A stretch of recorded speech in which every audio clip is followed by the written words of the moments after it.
in today's session, we will discuss about Pitot tube and its equation of velocity of flow. Okay.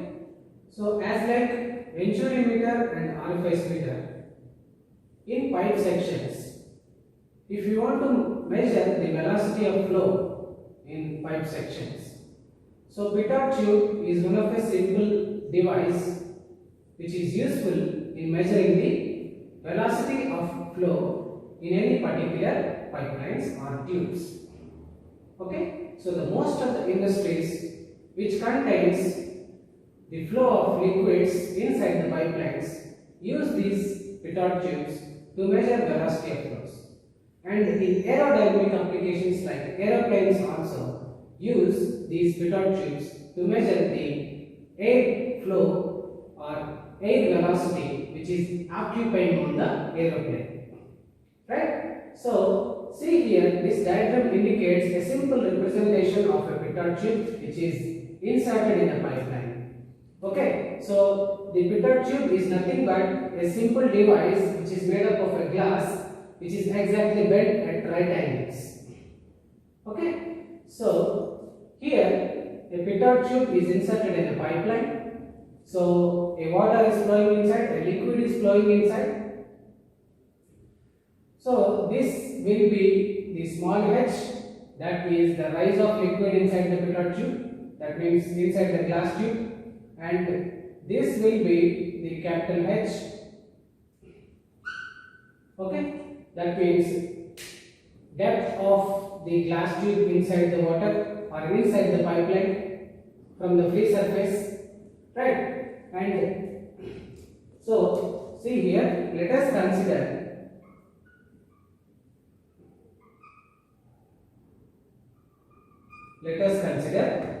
two points. Let us consider 2 points in a pipeline. Okay, 1 and 2. Okay. So, to derive the velocity of flow, let us consider 2 points. So, 1 point I am selecting here. Okay. So, this is the 1 point I have selected, and this is the second point I have selected. Okay, so this will be the flow direction, right? So this is point 1 and this will be point 2. Okay, so the point 1 will be outside of tube, that means outside of the Pitot tube, and point 2 will be at the just at the starting of Pitot tube. So here I have selected, okay, which is just at the starting of the tube, right? So 2 points I have selected, 1 and 2. One is at the far away from the tube, and second one is the very much starting of the Pitot tube. Okay, whenever the fluid is flowing inside, whenever the fluid is occupied the Pitot tube, the liquid gains, whenever it is flowing, the fluid will gains the kinetic energy, right? So, whenever it is touched the Pitot tube, which came across the Pitot tube, at this particular inside the Pitot tube, the kinetic energy will converted as a pressure energy. Obviously, the liquid inside the Pitot tube will rise due to the pressure of the liquid which is happening from the outside. So here the entire kinetic energy will stop and converted into pressure energy, because here there is a bent like arrangement is there, right? So at this bend the kinetic energy will stop and it will convert it into the pressure energy. Due to that pressure, the liquid will rise inside the Pitot tube. With that height, we can measure the velocity of flow, right? So here for point 1, okay, or at point 1, right? So at point 1, so at point 1 the pressure P1 will be the pressure, V1 will be velocity of flow, and at point 2, okay, which is just at the starting of the pitot tube. You can see at this point the fluid velocity will be 0 because inside the pitot tube the water gains pressure energy, right? That means the fluid will not flow inside the pitot tube. It will flow once when it is filled inside. So obviously the velocity will be 0 from this point, right? So outside there will be velocity, but inside the pitot tube the water gains some constant height because we will maintain due to that constant discharge which is actually happening inside the pitot tube. To that discharge, the constant velocity will be maintained inside the pipeline. So whenever it is reached the pitot tube, the liquid will rises inside the glass tube. So obviously the velocity will be 0 and the head will maintain as a constant one. So we have to note down that value, and we have to keep in mind that the velocity will be 0 here because of the conversion of kinetic energy into the pressure energy or due to the bend. So the water will maintain its constant height and will push back to the back side of it, right? So at this point P2 will be pressure at the point 2 and V2 will be velocity of flow, which is basically 0 at that point. Okay, and what about the capital H? Capital H will be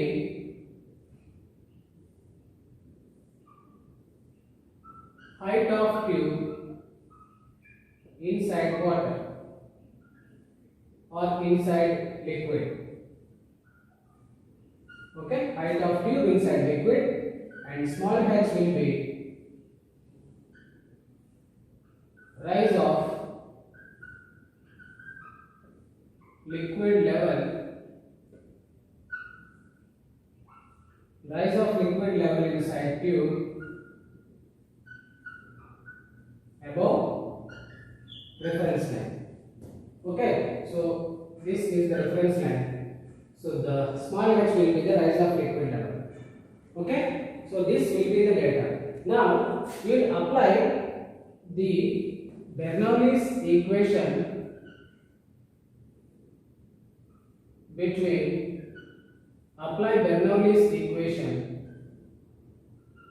between the points 1 and 2. Okay, so for point 1, the Bernoulli's equation will be P1 by rho g plus V1 square by 2g plus Z1, which is equal to P2 by rho g plus V2 square by 2g plus Z2. Okay, so this is the Bernoulli's equation. For this Bernoulli's equation, now we have selected 2 points are on the same level, right? So if you selected any datum line, so the 2 points are on the same level. For this condition, Z1 will be Z1, Z2 are equal.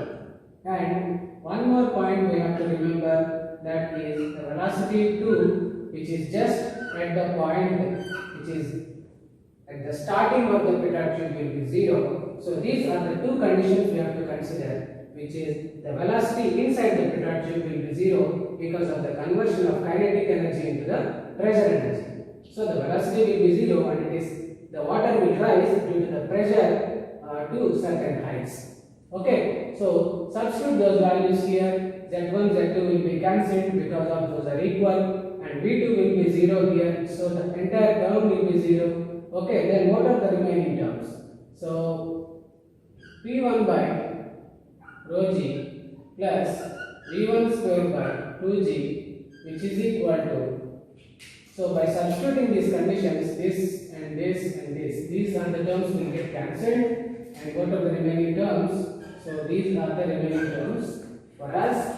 Now let this equation as 1. Now say the pressure heads P1 by rho g. So the pressure head P1 by rho g at this point. So the pressure head which is equal to the, so which is outside of the pitot tube, right? So the point we have selected which is inside the pipeline. and which is just outside, that means which is outside of the petard tube. So the pressure head will be equal to the height of the tube which is inside the water. So the pressure head will be equal to capital H, right? Then when we talk about the pressure head which is inside the petard tube, so P2 by rho g. So at this point the pressure head will be, so this point is inside the petard tube, so the pressure head will be the total sum of the small h and contains the capital H. So the point is inside the petard tube, so the rise of water level also we have to consider. So this will be small h plus capital H. Okay, so substitute those two values in this equation, you will get, so capital H plus V1 square by 2g is equal to capital H plus small h. Okay, so see here, capital H minus V1 square by 2g is equal to capital H plus small h minus capital H. So these two terms will get cancelled. V1 square by 2g is equal to small h. So V1 square is equal to 2gh and V1 is equal to square root of 2gh. So this is the theoretical velocity.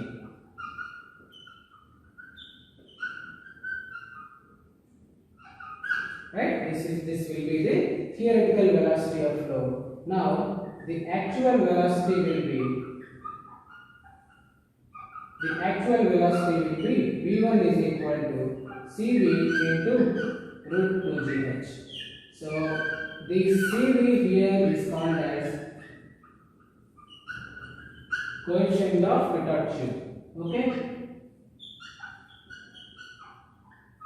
this coefficient value lies between less than 1. Okay, it should be less than 1. Most probable value we will select is 0.98. Okay, so this is the formula will be useful for calculating coefficient, that means velocity of flow in case of any numerical problems which any pipeline is given.